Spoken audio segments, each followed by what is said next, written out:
Imaginez-vous avoir des pouvoirs. Comme par magie, du jour au lendemain, vous avez des pouvoirs de super-héros. Ce serait pas génial ça? Quel pouvoir vous auriez le moyen de sentir avec votre nez si la personne en face de vous est un gentil ou elle est mécréante? Un gentil ou un méchant? Ce serait pas génial de voir ça? De pouvoir avoir un tel pouvoir de savoir si c'est une bonne personne ou une mauvaise personne. Quelle histoire d'avoir des pouvoirs et quelle histoire de pouvoir sentir les gens. Aujourd'hui on dit je ne peux plus le sentir. Ça a un rapport avec les pouvoirs? Est-ce que c'est un rapport avec la paracha de la semaine? Qu'est-ce que ça vient nous apprendre par rapport à la paracha de la semaine? Le pouvoir de sentir.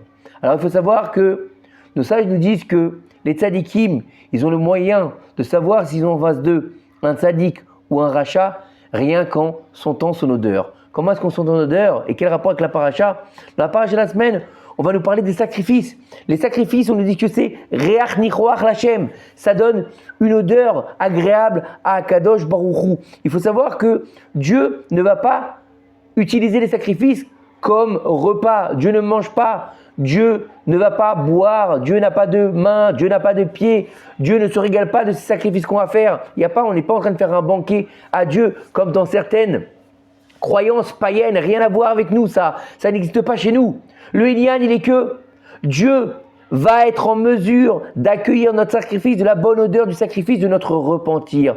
De savoir est-ce que c'est repenti ou est-ce que ce n'est pas repenti. Est-ce qu'on est resté dans la catégorie de mécréant ou de fauteur, si on peut dire, ou bien de quelqu'un qui a fait teshuva et qui veut se repentir et qui veut revenir vers Dieu, qui veut les karev, du mot korban, se rapprocher d'Hachem Yitbarach, se rapprocher de son Père céleste, pour pouvoir faire sa volonté? Ou est-ce qu'on va rester dans ces ignanes de qui? De Esav. Quel rapport avec Esav? Oui, lorsque Yaakov Avinu est rentré dans la tente de Yitzhak son père pour prendre les bénédictions, là, Yitzhak Avinu a dit quoi? Oh, il y a comme l'odeur du Gan Eden ici, ça sent bon. Pourquoi le Gan Eden il a une odeur? Est-ce que ça sent quelque chose? Et quand Esav il est rentré, il a dit ça sent le Gehinam, ça sent le brûlé. Non, qu'est-ce que c'est que cette histoire? Bien sûr que le Gan Eden il a l'odeur de Nichoach, une bonne odeur pour Akadosh Baruch Hu, c'est-à-dire l'odeur de la sainteté. Il y a dans chaque chose, on a une odeur qui se dégage. Comment ça se fait qu'une nevela, une bête qui était morte et qui est restée sur le bas-côté de la route par exemple et qui a commencé à se putréfier, elle sent mauvais parce qu'elle est impure, parce qu'elle est tamée, l'impureté des morts. Quand quelqu'un, il commence à partir de ce monde, comment ça se fait que jusqu'à l'enterrement, on va le préparer, on va lui mettre des produits, on va lui mettre dans une chambre froide pour pas qu'il sente mauvais. Pourquoi il sent mauvais? Parce qu'il est recouvert d'une impureté. C'est comme on raconte qu'un jour, Eliyahu Hanavi et ses élèves, ils étaient en train de se balader dans la rue et tout d'un coup, sur le bas-côté, il y avait une nevela, une bête morte. Et là, il y a un élève, il s'est bouché le nez. Eliyahu Hanavi, il est passé et il a continué sa route comme si de rien n'était. Quelques moments plus tard, il y a un homme qui est passé près d'eux. Et là, l'élève, il n'a pas bouché son nez, il a continué son chemin. Et Eliyahu Hanavi s'est bouché le nez.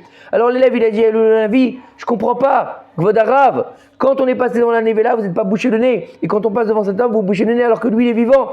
Il a dit non, cet homme-là qu'on vient de passer devant lui, c'est un mécréant. Il dégage une mauvaise odeur, une odeur d'impureté. Alors que la nevela, c'est juste une pauvre bête qui est morte. Donc ça ne me dérange pas. Et à tel point, nos sages nous disent qu'il faut fuir l'odeur de l'orgueil. Pourquoi l'odeur de l'orgueil? Tout le Inyan des korbanot, ces fameux sacrifices, c'est pour ne pas tomber dans l'orgueil, savoir où est notre place vis-à-vis d'Akadosh Baruch Hu, à tel point qu'on va nous dire tu n'emmèneras pas de miel et de levain sur l'autel des sacrifices. Pourquoi? Parce que ça gonfle. Et c'est quoi le fait que ça gonfle? Eh bien, on arrive à Shabbat Hagadol, on arrive à Pessah, manger une matzah et pas du chametz. Chametz, ça gonfle. La matzah, c'est plat. Sois une matzah et ne sois pas du chametz. Sache qui tu dois être. Sache quel est ton rôle dans le monde et où tu te places vis-à-vis du Créateur. Tu n'es qu'un homme, fait de chair et de sang, contrairement à Dieu qui est infini. Toi, tu es fini. Tu es limité. Donc, connais ta place. Ne deviens pas orgueilleux. Ne sois pas là pour dire, regardez, moi j'ai appris, moi je sais, moi je fais, moi je suis. Tel point que nos sages ils nous disent qu'un Talmid Racham qui s'enorgueillira de sa Torah, il est moins apprécié dans le ciel qu'une Nevela, qu'une charogne. Vous imaginez? Oui, pourquoi? Parce qu'en fait, la Torah de ce fameux érudit qui est orgueilleux, Dieu il n'en veut pas. Il n'en veut pas du tout. Alors que sur une charogne, c'est vrai qu'on ne peut pas la manger. Mais on peut écrire des tefilines sur sa peau, on peut écrire un Sefer Torah sur sa peau, on peut écrire des mezuzot sur sa peau. Donc elle a plus de valeur que la Torah d'une personne qui se dit d'érudit et qui en fait apprend pour le kavod, pour l'orgueil, pour qu'on lui embrasse les mains, pour qu'on l'appelle Rav, etc. Donc de comprendre que tout le inyan de cette odeur, Reach Nichoach Lachem, c'est de savoir de sentir bon. Et qui est-ce qui est le plus grand au niveau du nez, qui est un nez en fait comme on appelle, c'est le Mashiach. Pourquoi le Mashiach? Parce que c'est par le nez qui va vérifier que tout le inyan, il est dans le inyan de la délivrance finale. S'ils sont avec le Mashiach ou ils sont contre le Mashiach. S'ils sont en mesure d'accepter les commandements de Dieu, s'ils sont rapprochés de Dieu ou ils sont restés avec les mécréants. Comme en Égypte à l'époque, s'ils sont voulu sortir de leur Égypte ou ils sont voulu rester dans leur Égypte. Quel est le niveau? On reste dans l'Égypte, on sort de l'Égypte, on est avec Pharaon, on est avec Moshe, on est où? On sent bon ou on sent mauvais? On sent la Touma ou on sent la Gdoucha? Bien qu'on soit au 49e degré d'impureté, c'est pas grave. Mais est-ce qu'on est dans le moyen de se racheter de nos erreurs? Est-ce qu'on est capable de sacrifier nos mauvaises vertus pour pouvoir se rapprocher de Dieu? Est-ce qu'on est capable de se rapprocher d'Akadosh Baruch Hu dans cette fameuse délivrance finale? Est-ce qu'on est capable de sacrifier notre petit confort, notre vidéo, nos jeux, nos idées, nos mauvaises pensées, toutes ces choses-là?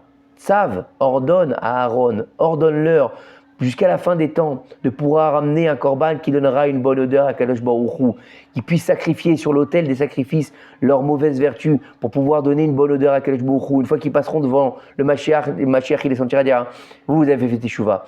Alors vous êtes capable de rentrer dans l'armée d'Akadosh Baruch Hu et vous êtes capable de vivre la Géoula Shlema. Vous ne serez pas comme ces fameux Hébreux qui sont restés en Égypte et qui sont morts dans la plaie de quoi? Dans la plaie de Rocher. Pendant qu'il faisait nuit, Dieu a enlevé ce qui ne vous plaît pas sortir d'Égypte.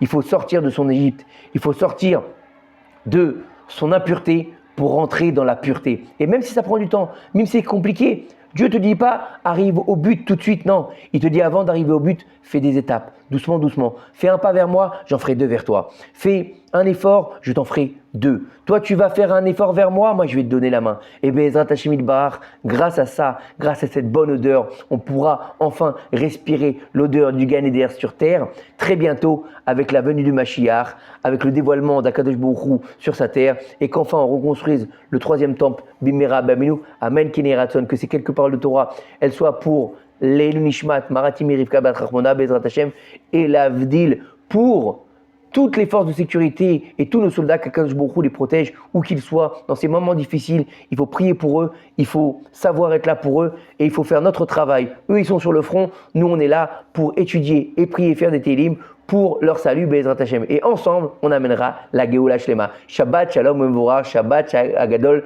Shalom.